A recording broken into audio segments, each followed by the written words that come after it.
நினைச்சாலே வெற்றி, அவ்வளோதான்.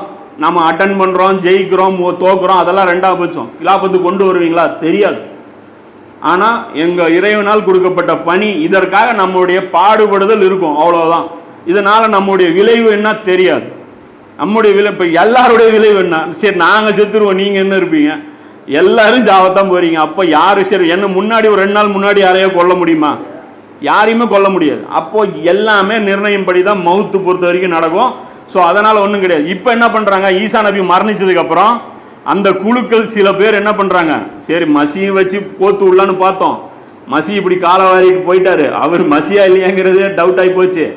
அதனால் என்ன பண்ணாங்க, நாமளே ஆக்ஷனில் இறங்குவோன்னு சொல்லி ஒரு டீம் ஃபார்ம் பண்ணிவிட்டு ரோமருக்கு இனி நாங்கள் கப்பம் கட்ட மாட்டேங்கிறோம். ஏன்னா இவங்களுக்கு அழிவு கொடுக்கணும் இல்லை, அல்ல இவங்க கையில் இவங்களே மண்ணை போடணும் இல்லை. அப்போ சில இந்த மாதிரி புரட்சிகரமான எண்ணங்கள் இவங்களுக்கு தோணுது.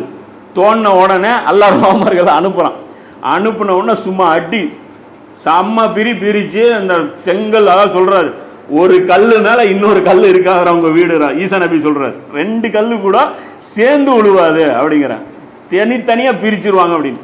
அதே மாதிரி தனித்தனியா பிரிச்சு பைத்துல் முகத்தஸை இடிச்சு அங்க இருந்த பலிபீடத்தை தூக்கிட்டு போயிட்டாங்க.